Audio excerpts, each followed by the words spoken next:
마태복음 9장 9절에서 13절까지의 말씀을 우리 다 같이 함께 합독하시겠습니다. 예수께서 그곳을 떠나 지나가시다가 마테라 하는 사람이 세간에 앉아 있는 것을 보시고 이르시되 나를 따르라 하시니 일어나 따르니라. 예수께서 마타의 집에 앉아 음식을 잡수실 때에 많은 세리와 죄인들이 와서 예수와 그의 제자들과 함께 앉았더니 바리새인들이 보고 그의 제자들에게 이르되 어찌하여 너희 선생은 세리와 죄인들과 함께 잡수시느냐. 예수께서 들으시고 이르시되 건강한 자에게는 의사가 쓸데없고 병든 자에게라야 쓸데있느니라. 너희는 가서 내가 긍휼을 원하고 제사를 원치 아니하노라 하신 뜻이 무엇인지 배우라. 나는 의인을 부르러 온 것이 아니요 죄인을 부르러 왔노라 하시니라. 아멘. 오늘도 거룩한 주일 이 새벽 주님의 전에 또 영상을 통해 예배 드리시는 우리 성도님들 삶 가운데 하나님의 크신 은혜와 사랑이 함께 하시길 주님의 이름으로 간절히 축원합니다. 예수님은 세상에서 온갖 모욕을 당하는 그런 세리인 마태를 친히 제자로 부르셨습니다. 이런 사실에 주변에 있던 많은 사람들, 특히 이 바리새인들은 놀라움을 감추지 못했습니다. 우리 본문 10절, 11절 말씀 우리 다시 한번 우리 함께 읽어보시겠습니다. 예수께서 마태의 집에서 앉아 음식을 잡수실 때에 많은 세리와 죄인들이 와서 예수와 그의 제자들과 함께 있었더니 바리새인들은 보고 그의 제자들에게 이르되 어찌하여 죄인들과 함께 잡수시느냐. 아멘. 자, 이 말씀에서 우리는 예수님의 모습과 바리새인들의 모습을 우리가 발견할 수가 있습니다. 지난 시간 함께 나눴던 그 말씀 중 예수님은 외적인 모습이 아닌 그 사람의 중심을 보신다라고 우리가 함께 그 말씀을 나눴습니다. 마태는 세상에서 멸시와 천대를 받았던 그런 사람이었는데 예수님께서 그 마태의 중심을 보시고 친히 제자로 부르셨습니다. 부르신 것으로 끝이 아닌 마태의 집에 가셔서 함께 식탁의 교제를 나누십니다. 뿐만 아니라 마태의 친구뿐만 아니라 죄인들 역시 함께 모였습니다. 예수님의 이러한 모습을 보면서 예수님 당신은 겸손하고 영적으로 가난한 그런 사람들을 찾으신다라는 것을 우리는 알 수 있습니다. 주님, 저는 너무나 연약한 영혼입니다. 저를 불쌍히 여겨 주시옵소서. 저에게는 아무런 힘과 능력이 없습니다. 주님께서 저를 친히 구원해 주시고 인도하신다면 저는 어떤 상황 가운데 역경도 이겨낼 수 있습니다 라고 우리가 고백할 때에 주님께서 우리들을 친히 당신의 자녀로 삼아 주신다는 사실입니다. 사람들의 멸시와 천대를 받는 직업적으로 존경받지 못한 그 마태, 예수님의 제자가 되고 싶지만 아무 말도 못하고 혼자 끙끙 앓는 그 사람, 이런 사람의 중심을 보시고 주님께서 먼저 친히 다가오신다는 것입니다. 또한 본문의 말씀을 읽으면서 예수님에 대해 우리가 한 가지 더 우리가 생각해 본다면 예수님께서는 형식적이보다는 실제적이시며 또한 공식적이시기보다는 개인적이시라는 사실을 우리는 발견할 수 있습니다. 예를 들면 사람을 부르실 때에 먼저 다가와 주셨고 또 그것은 실제적이었습니다. 뿐만 아니라 그 집에 가서 식탁의 교제를 나누셨습니다. 다른 사람들의 그런 의식하지 않고 행하셨다는 거죠. 예수님은 하늘의 땅과 권세를 가지고 계셨을 뿐만 아니라 영적 권위를 가지고 계셨지만 절대 권위주의적이지 않으셨다라는 것입니다. 위선적인 모습을 발견할 수가 없습니다. 성경 어디에 읽어봐도 예수님에게 과장되게 쓰여진 그런 구절이 없습니다. 자신의 있는 그대로를 보여주시는 분이 바로 예수님이라는 사실입니다. 세상 그 누구보다 가장 존귀하고 또 위대한, 쉽게 만날 수 있는 그분은 바로 오직 예수님밖에 없음을 우리는 기억해야 될 줄 믿습니다. 가난한 자와 병든 자, 영적으로 메마른 자들에게 친히 다가와 어루어 만져주시는 그분이 바로 예수님이십니다. 오늘 본문 말씀을 보면 마태의 집에 그 식탁에 둘러앉아 있는 그런 사람들을 보면 예수님 그리고 마태 그의 친구들과 죄인들이 둘러 앉아 있습니다.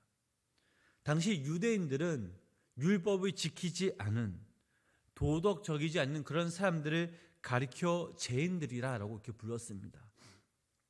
그런데 지금 마태의 집에서 예수님이 계셨고 예수님의 제자들, 그리고 이 식탁의 주인공들인 마태와 그의 친구들, 죄인들이 있었던 거죠.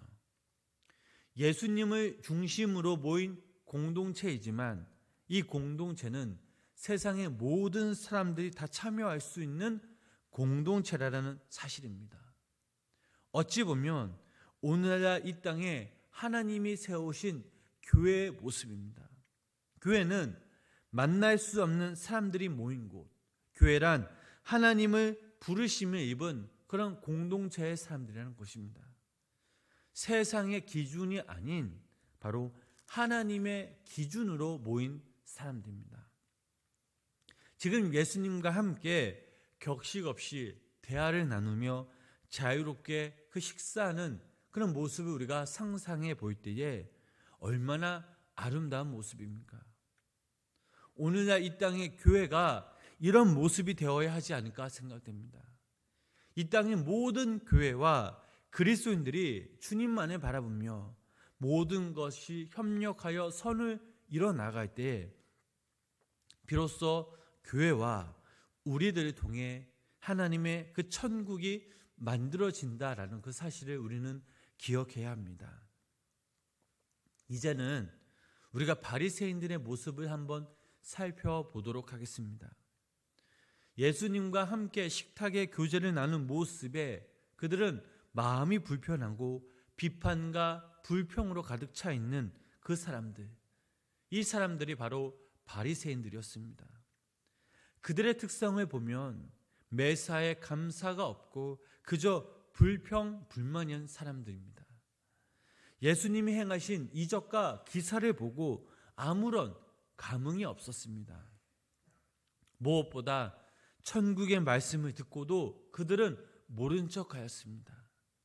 또한 이들은 죄인이 구원받는 것에 전혀 관심이 없고 자신들의 이득것만 찾으려고 애쓴 그런 사람들입니다. 그들이 싫어했던 것은 자신들이 죄인과 동일시되는 것이었습니다. 오늘의 사람들은 다른 누군가가 나를 어떻게 생각하느냐에 따라 자신의 가치가 결정된다라고 생각합니다. 아니, 사회가 이렇게 만들어 버렸습니다. 그래서 세상적인 기준, 물질, 명예, 성공에 대한 그런 관심이 너무나 많이 있습니다. 스스로 높은 자리에 오르고 많은 것을 가지려고 하는 이 세상 풍조에 병들어 버렸습니다. 그리스도인들도 마찬가지입니다. 교회 안에서 인정받으려고 합니다. 교회 안에서까지 자기 자신과 자기 자랑, 모든 중심이 자기며 결론도 자기입니다. 하나님이 우선순위가 아닌 자신의 삶이 우선순위라는 거죠. 즉 이러한 사람들이 바리새인들과 별반 차이가 없다라는 것입니다. 바리새인들을 보면 그들에게는 긍휼한 마음, 용서의 마음보다는 정죄하는 마음, 비판하는 마음이 더 컸습니다. 그들은 오로지 율법이라는 것을 가치에 두고 다른 사람들을 판단하며 무시하는 데 일평생을 보낸 사람들입니다. 그런데 여기서 중요한 사실은 우리들도 이러한 모습이 있었다라는 사실입니다. 중요한 것은 지금 현재의 모습, 우리의 모습이 더 중요하다는 것이죠. 과거는 과거일 뿐입니다. 지금 현재 우리 중심 가운데 주님의 사랑으로 충만해져서 다른 사람을 위로해주고 어루만져주며 허물을 감출 수 있는, 무엇보다 우리의 중심이, 우리의 시선이 날마다 주님께 향하여 있을 때 바로 우리가 주님의 친히 귀한 제자가 될 수 있다라는 사실입니다. 만약에 예수님께서 우리의 단점을 보기 시작했다면 세상 그 누구도 남을 수 있는 사람, 천국에 들어갈 수 있는 사람은 단 한 사람도 없습니다. 그런데 예수님은 우리의 이런 모습조차 긍휼히 여겨주셨고 이해해 주셨고 용서해 주셨고 또 우리를 더 사랑해 주셨습니다. 신앙이란 긍휼과 용서입니다. 사랑 없는 정의는 칼과 같습니다. 긍휼 없는 비판은 살인과 같은 것입니다. 오직 분노와 미움의 그 마음만 있을 뿐입니다. 미움은 절대 사랑을 낳을 수가 없습니다. 기독교는 사랑의 종교입니다. 사랑이 사랑을 낳고 용서가 용서를 낳습니다. 이것이 바로 하나님이 강조하시는 그런 원리입니다. 마지막으로 바리새인들의 그 태도에 예수님의 반응 우리 한번 살펴보도록 하겠습니다. 본문 12절 13절 말씀입니다. 예수께서 들으시고 이르시되 건강한 자에게는 의사가 쓸데없고 병든 자에게라야 쓸데있느니라. 너희는 가서 내가 긍휼을 원하고 제사를 원치 아니하노라 하신 뜻이 무엇인지 배우라. 나는 의인을 부르러 온 것이 아니요 죄인을 부르러 왔노라 하시니라. 아멘. 바리새인들의 태도에 예수님은 이렇게 말씀하십니다.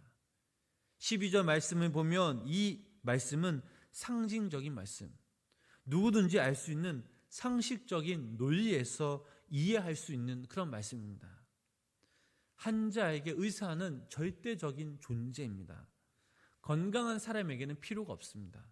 마찬가지로 예수님은 스스로 의인이라고 생각하는 사람들에게는 필요가 없는 분이십니다. 그러나 자신 스스로 죄인이라고 생각하는 사람, 영적으로 메마른 사람들에게 절대적인 존재가 바로 예수님이십니다. 이 세상 그 누구도 의인이 없습니다. 모두 다 죄인임을 알아야 합니다. 내 스스로 죄인인 것을 주님 앞에 고백하며 나아갈 때에 그때 주님은 우리를 친히 찾아와 주시고 우리를 위로해 주신다는 사실입니다. 두 번째로 예수님은 바리새인들에게 성경적인 근거로 말씀하십니다. 본문 13절 말씀은 호세아 6장 6절 말씀과 동일한 내용입니다. 그 말씀 우리 함께 읽어보도록 하겠습니다. 나는 인애를 원하고 제사를 원하지 아니하며 번제보다 하나님을 아는 것을 원하노라. 아멘. 하나님은 제사나 번제를 원하시는 것이 아닌 바로 하나님을 아는 것, 긍휼한 마음이라는 것입니다.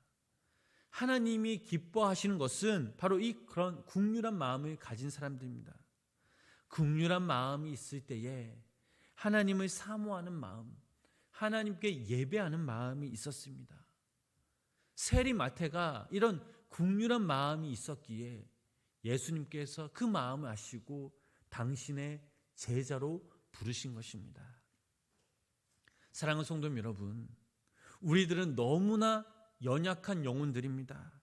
죄와 허물로 죽을 수밖에 없었던 그런 죄인들이었지만, 그러나 예수님의 그 십자가의 그 사랑과 보혈로 우리는 죄 씻음 받았고 하나님의 자녀가 되었습니다.